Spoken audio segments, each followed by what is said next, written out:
Ya, assalamualaikum warahmatullahi wabarakatuh. Waalaikumsalam warahmatullahi Kembali lagi bersama kami keluarga Cakut. Nah, alhamdulillah ini di 2026 Cakut akhirnya em, selesai gitu ya. Meskipun belum wisuda, tapi setelah Viva dan juga submit revision ini serasa bisa dikatakan hampir selesai lah untuk PhD by Research di University Science Malaysia. Nah, kita ngobrol-ngobrol santai. Ini saya wawancaranya tanpa orang muncul di situ ya. Kita ngobrol santai. Cakut, apa namanya? Dulu mulai kuliahnya tahun berapa ya? Awal Saya itu mulai kuliah ketika COVID 2021. Jadi di bulan apa ya? Di bulan. seingat saya bulannya November 2021. Hmm. Itu pada waktu itu COVID kan ya? Apakah Ya, COVID. Cakut harus datang ke sini ataukah online? Ketika COVID awalnya memang ada beberapa pilihan kampus ya. Ya karena satu lain hal akhirnya saya melanjutkan studi by research ke USM tahun 2021 dan semua dilakukan secara online sampai dengan sidang proposal 2023 Hmm. awal. Jadi 1 tahun lebih sedikit untuk proses sidang menyusun proposal disertasi. Ya, jurusan yang diambil apa Jakut? Saya mengambil di bidang keilmuan development study atau studi pembangunan Islam ya. Itu adalah cabang ilmu baru dari development study. Dia bagian disiplin ilmu dari ilmu ekonomi dan social science atau ilmu sosial.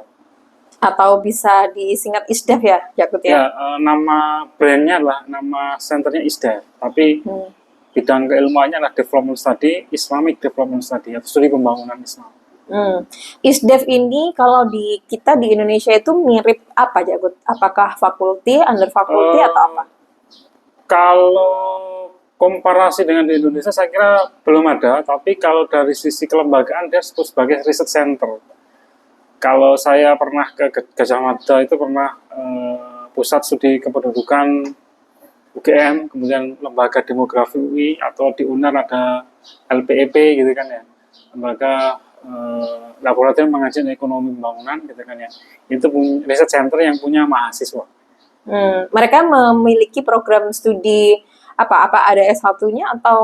Kalau research center itu hanya postgraduate, Hmm. terdiri dari master dan PhD, Hmm. jadi S2 dan S3.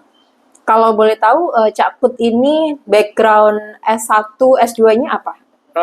Saya selesai satu ekonomi pembangunan di Universitas Airlangga, kemudian lanjut ekonomi Islam di International Islam University Malaysia, kemudian punya background pendidikan course dan juga sertifikasi di beberapa bidang ya, zakat, kemudian wakaf, kemudian Dewan Syariah, dan juga sertifikasi yang lain, serta kursus-kursus singkat di bidang pembangunan masyarakat, sosial kemasyarakatan.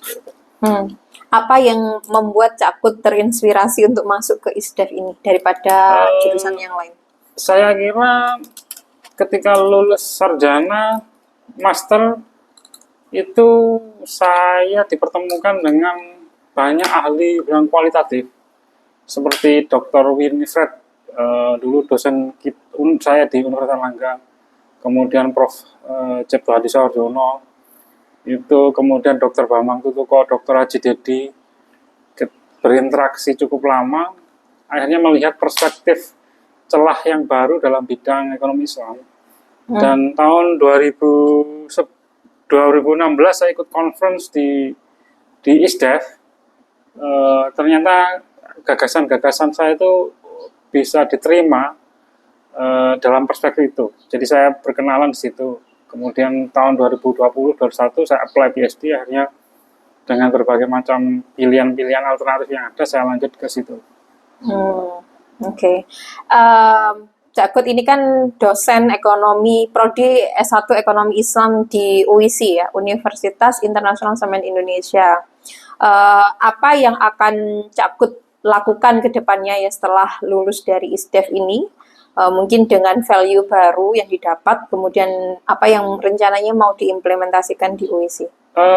Saya pikir sekarang alhamdulillah sudah unofficially reaching to officially soon, insya Allah sudah almost 100%. Tapi yang jelas itu adalah saya melihat ada satu niche baru di bidang ekonomi Islam yang saat ini banyak orang overlook, tidak memandang, itu adalah Sri Pembangunan Islam. Dalam konteks ini saya melihat ke depan ekonomi Islam ini harus dikembangkan dalam konteks itu, dalam konteks Sri Pembangunan Islam. Karena memang sekarang kalau kita lihat ekonomi Islam mengalami kejenuhan yang menurut saya begitu luar biasa dahsyat kejenuhan itu, dan itu harus direjuvenasi kalau dalam bahasa kesehatan itu. Dan salah satu bagian merejuvenasi adalah dengan membuka niche baru di bidang ekonomi Islam melalui spektrum atau pendekatan Sri Pembangunan Islam. Oke, mungkin agak flashback ketika Cak Kut memutuskan untuk masuk ke ISDEF gitu ya. Terlepas tadi ternyata ada kesamaan gitu ya, cara pandang di ekonomi Islam. Kalau boleh tahu ini Cak Kut berangkat ke ISDEF ini atas dasar pembiayaan pribadi atau dari instansi atau bagaimana skemanya? Saya sejujurnya memang ISDEF ini bukan pilihan utama, karena memang melihat dari sisi financing yang saya miliki ketika itu tidak banyak ya. Akhirnya harus mix antara institusi dengan pribadi dan juga sponsor-sponsor yang lain. Makanya dalam disertasi saya itu saya sangat very grateful and also thankful dengan banyak lembaga yang memberikan fasilitas kepada saya, baik uang maupun data maupun berbagai macam kemudahan seperti itu. Jadi kalau bahasa saya adalah didanai masyarakat lah seperti itu, dan pribadi. Walaupun sebenarnya juga semua berperan seperti itu. Kalau bisa dikalkulasi nih untuk dari sisi biaya, karena kan ISDEF dan mungkin USM secara keseluruhan, saya sendiri karena juga masuk, karena juga terinspirasi oleh Cak Kut ya, dimana ada fleksibilitas online gitu. Meskipun kita dalam setiap tahun, atau kalau saya beruntung dapat visa 2 tahun ya kemarin, itu harus datang dan stay di Pineng. Estimasi Cak Kut, kalkulasi budget dari awal masuk sampai Cak Kut ini akan berakhir selesai S3-nya berapa? Saya pikir gini. Pertama memang yang harus kita hitung adalah biaya kuliah ya. Biaya kuliah itu SPP-nya $1.000 per semester. Itu nanti akan bergantung pada kurs juga. Kalau kursnya lagi jelek ya kita harus rela increase budget gitu kan. Iya kayak sekarang ini ya. $1.000 per semester dikalikan dengan berapa semester kita mau selesai gitu kan ya. Kalau kali 6 ya 6, 7. Kebetulan saya ketika itu selesai 3 sampai 6 ya, 7. Saya membayar SPP itu 7 semester memang. Jadi 3,5 tahun saya sudah submit disertasi, 3 tahun lebih sedikit lah submit disertasi. Kemudian di awal-awal yang perlu dipersiapkan itu adalah $1.000 dikalikan dengan berapa semester. Kalau 7 ya 7, kalau 8 ya 8. Terus kemudian adalah biaya visa dan lain-lain. Saya pikir kita juga sebaiknya mempersiapkan dalam dolar ya, walaupun itu nanti banyak di ringgit ya. Ya kita spare katakanlah $1.000 juga untuk proses itulah. $1.000 untuk visa dan lain-lain, asuransi, travel dan sebagainya gitu kan, itu $1.000.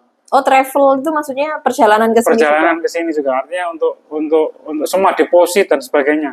Jadi another $100,000 untuk itu semua. Jadi sebaiknya dolar memang. $7.000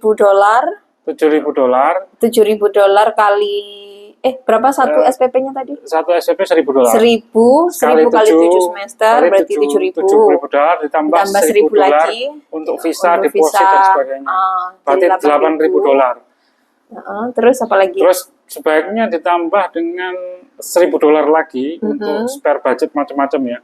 Jadi ada sekitar $9.000. $9.000 tuh udah termasuk datang ke Malaysia ya? Itu bisa kalau kita datangnya hanya satu kali dua kali gitu kan. Setiap kali perpanjangan visa. Ya, jadi karena pesawat itu nyari murahnya aja mungkin dia akan tidak sampai $100 kok.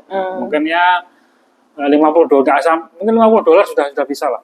Makanya dengan kondisi situasi kurs yang naik turun sebaiknya dipersiapkan budget dalam dolar memang. Seperti itu. Jadi kalau teman-teman mau mulai kuliah di luar negeri yang pendanaannya macam-macam lah kayak gini, at least mungkin punya tabungannya entah dalam bentuk emas ataupun dolar ya. Betul. Dan sementara ini dolar. Satu lagi yang perlu diingat oleh teman-teman adalah bagaimana teman-teman deal dengan supervisors. Itu apakah can we do remote supervising process, itu juga sangat menentukan. Itu at the first beginning itu harus deal dulu, harus benar-benar dibicarakan. Karena kalau enggak kita akan quite a lot traveling dan itu pasti akan exhaust money juga, gitu kan. Ada beberapa kolega saya itu tidak pernah kesini, hanya kesini ketika wisuda. Bisa? Kebetulan yang bersangkutan tidak perlu visa. Oh, orang ini ya mungkin. Banyak lah di instansi di Jakarta itu ya. I see, ya. Ada banyak tokoh-tokoh di Jakarta itu yang seperti itu. Ya. Dan saya tidak mau sebut nama, tapi memang quite flexible jadi untuk melakukan. Tapi at the very first place itu harus deal dengan supervisor dulu. Dan kalau mau online biasanya sih memang supervisor yang memang yang relatif rising ya, muda-muda itu biasanya mereka akan sangat adaptif terhadap learning proses yang online gitu ya. Iya, jadi pilihan ya kalau kita mau masih nyari yang top scholar gitu ya. Kita harus datang. Harus datang. Dan kita ya pasti akan berbadak pada biaya gitu ya. Oke. Jadi ya bisa dikatakan $9.000 atau buat amannya $10.000. $10.000 lah. Siapkan $10.000 kalau dikalikan rupiah tergantung kursnya. Tergantung kursnya. Bisa sampai 100, bisa 170 juta sampai 200 juta untuk PhD. Iya. Kalau Anda punya budget scholarship dari mana-mana segitu ya mungkin bisa kita lakukan. Itu kalau 10.000 itu bisa juga misalnya gini dari kayak publikasi gitu ya. Apa tips yang Pak Cakut berikan gitu ya untuk bisa tetap hemat gitu, tetap including 10.000 itu? Pengalaman saya adalah ketika publikasi, pertama supervisor itu meminta saya publikasi di jurnal-jurnal berkualitas dengan berbiaya rendah. Tetap impactful tapi biaya rendah. Itu yang ditekankan. Jadi berkualitas tapi berbiaya rendah. Itu yang memang ditekankan. Akhirnya saya memburu itu. Memang tidak mudah, perlu proses dan kesabaran untuk itu. Karena memang untuk syarat lulus di USM ini sebenarnya cukup 2 MySite ya. Syarat lulus itu pilihan. Ada 2 MySite atau 1 Scopus. Dan 1 Scopus itu tidak ditentukan Q berapa gitu kan? Ya, tidak ditentukan. Yang nanti penting itu adalah publish with supervisors. Jadi bisa 1 bisa 2 gitu ya. Iya. Ya sebenarnya simple, cuman yang agak ini saya juga sih pengalaman saya karena mereka itu sangat detail di quality thesis ya. Kalau kita itu. Ya, dan di PhD by Research di sini tuh mungkin beda dengan di Indonesia yang ada yang hanya publikasi gitu kan. Kalau di kita tetap thesis itu menjadi utama ya. Saya PhD itu on top of quality, we must show the thesis, prove the thesis. Karena tesis itu yang menentukan paling tinggi. Jadi kemudian on the second layer itu, on the second place itu memang nanti akan publikasi kita. Hanya menentukan graduation requirement. Gitu kan. Itu pilihan saja. Apakah mau Scopus atau MySite itu hanya pilihan saja. Kalau Cakut kemarin kan jumpa supervisor gitu. Supervisor sebenarnya sangat optimis Cakut bisa graduation on time atau GOT dengan ya bisa 3,5 tahun maksimal bisa lulus gitu. Karena melihat progres Cakut yang sangat cepat sebenarnya dari awal sampai mau akhir. Tapi mungkin ada beberapa kendala akhirnya tidak bisa GOT ya. Tapi it's okay. Apa yang bisa Cakut berikan saran kepada calon calon PhD student? Kita memang pertama schedule ada target GUT itu lebih baik daripada enggak ya. Karena memang kendala di lapangan itu bermacam-macam ya, baik kendala family maupun kendala macam-macam lah seperti itu. Saya alhamdulillah Allah Subhanahu wa taala diberikan ya kendala banyak. Seperti ayahanda meninggal, kemudian itu juga pada akhir dari proses studi mau submit, kemudian itu juga membuat technically isu juga. Kemudian juga supervisor yang ya dalam arti mungkin cukup rigid, kemudian encouraging, terus kemudian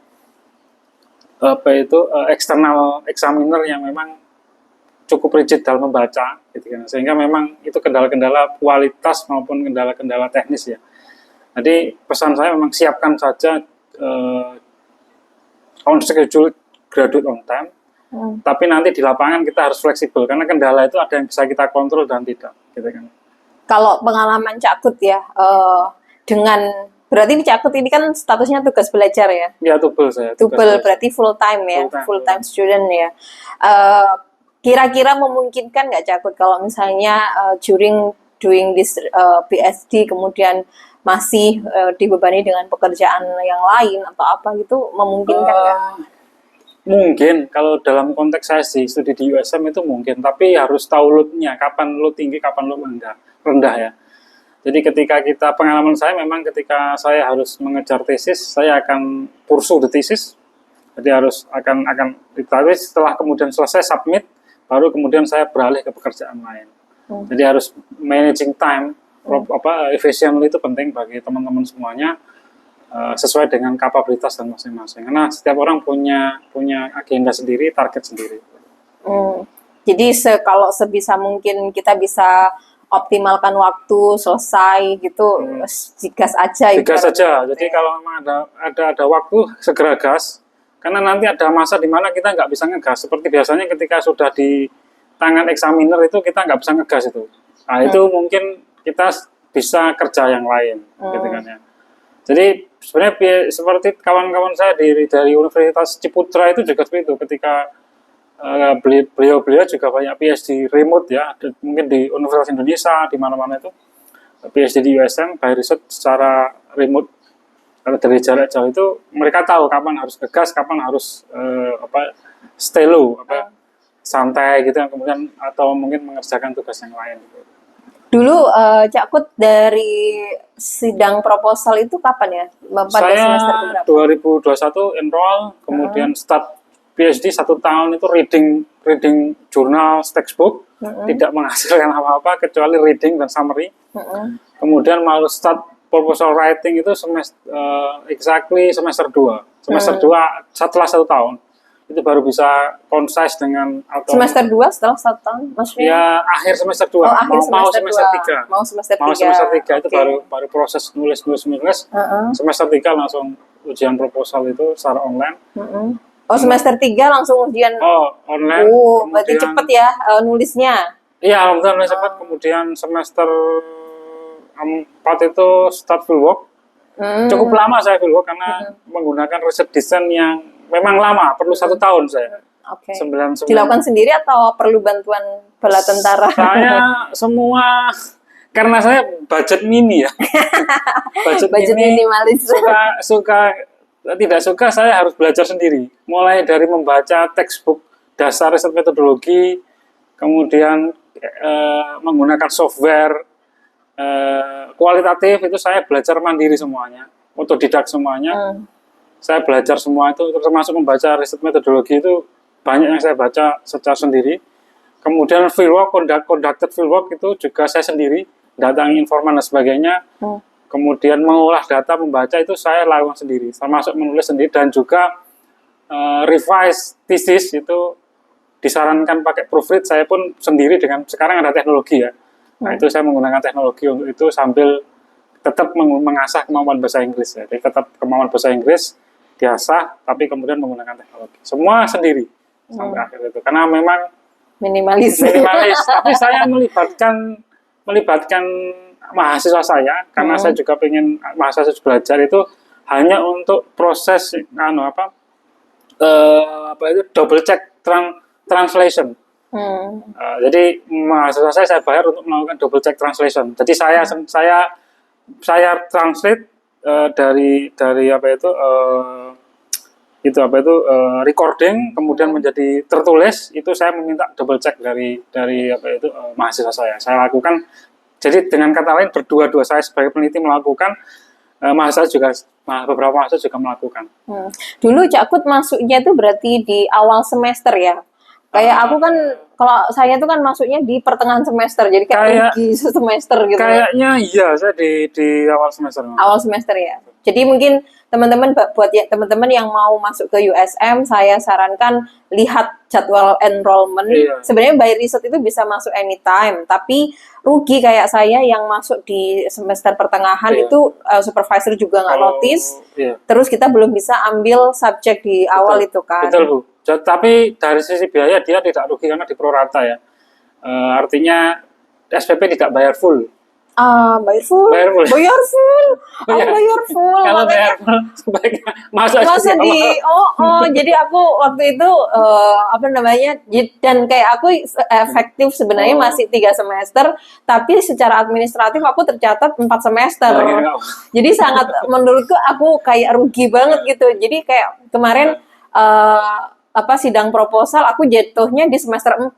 Harusnya semester 3. Harusnya semester 3 gitu. Dengan kesibukannya Ibu yang sangat tinggi itu achievement yang bagus loh. Karena memang alhamdulillah bisa achieve sampai itu, luar biasa. Iya, alhamdulillah. Ya sempat grogi juga karena kan di awal itu saya masih adaptasi dari kampus aktif ke kuliah. Itu masih ada beberapa proyek penelitian yang harus selesai, dan selesai baru di 2025 kemarin. Jadi harus ngegas banget sampai akhirnya alhamdulillah bisa sidang proposal di Februari. Gitu. Oke. Apalagi Cak Kut mungkin yang bisa disampaikan?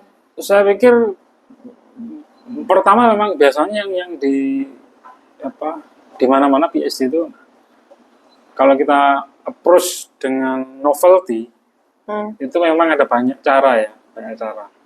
Tapi biasanya itu tidak perlu dikhawatirkan di awal karena seiring berjalannya proses itu kita akan menemukan yang penting pesan dari para guru-guru dan juga ahli-ahli termasuk supervisor itu adalah research what you can do the best. Jadi peneliti apa yang kamu paling ketahui, itu yang akan memudahkan. Jangan sampai kita riset bidang yang kita tidak ketahui hanya for the sake of we will know. No. Jadi yang lebih baik apa yang sudah kita ketahui itu yang kemudian kita research. Karena mungkin kayak saya sendiri tuh baru ngeh gitu ya, research itu bahwa ada cerita yang mengalir, terus kita juga mungkin beda lah ya, kita dari S1, S2 itu kayak sekarang ke S3 itu riset itu ternyata lebih detail. Hal yang menurut kita kayaknya ngapain sih riset itu, ngapain itu dianalisis, ternyata tuh suatu hal yang kayak batu permata yang explore kayak gitu ya. Jangan remehkan pengetahuan kita yang mungkin dianggap biasa-biasa saja. Tapi karena justru di biasa-biasa itu karena kita itu kita menemukan novelty. We contribute something to the knowledge because of that, gitu kan ya. Bukan karena kita karena gini, riset itu bisa dibilang antara jadi kalkulasinya tidak bisa hanya kemudian melihat kalkulasi seperti matematik dan sebagainya. Iya itu ya, tapi tidak hanya itu, banyak yang dilihat. Ada seninya juga, ada. Jadi sangat very kompleks memang. Makanya pesannya lah itu mulai dari bidang yang paling diketahui. Dan jangan remehkan, karena di bidang yang paling ketahui itu mungkin banyak orang yang tidak tahu. Ya itulah kontribusi kita. kita sendiri sudah melakukan sesuatu paling tahu, tapi ternyata ada hal yang tidak tahu. Karena memang ya kalau dalam bahasa agamanya Iqra bismi rabbikal ladzi khalaq. Jadi memang Allah SWT menciptakan ilmu luar biasa. Bisa jadi apa yang kita tahu itu hanya sangat mungkin sangat sedikit gitu kan. Makanya ya itu tadi, untuk memudahkan mulai dari yang kita tahu. Oke. Ada lagi Cak Kut? Terus yang kedua memang mental ya, ini tidak mudah karena riset itu seperti proses yang reversible, up and down, jadi semua PhD student mengalami itu. Mental health itu menjadi isu dari PhD student in the worldwide, jadi memang pastilah saya sendiri dan banyak bahkan supervisor, bahkan memang di insan akademia itu dengan tuntutan KPI, dengan tuntutan world class researcher itu pasti punya mental health. Jadi menyeimbangkan itu penting. Jadi ya jangan malu kalau kita kena mental health, karena semua itu manusiawi, manusia sekali. Jadi memang kesehatan mental itu penting, pasti itu. Jadi ada dua tadi saya ulangi, penelitian pada bidang yang diketahui. Yang kedua ya seimbangkan hidup. Jadi kalau ada kendala mental health segera minta bantuan. Seperti itu. Iya, itu penting ya, karena kadang kita juga tidak tahu bahwa kita sedang mengalami problem mental health gitu ya. Semua PhD student itu. Nggak usah malu ya. Nggak usah malu. Jadi malu.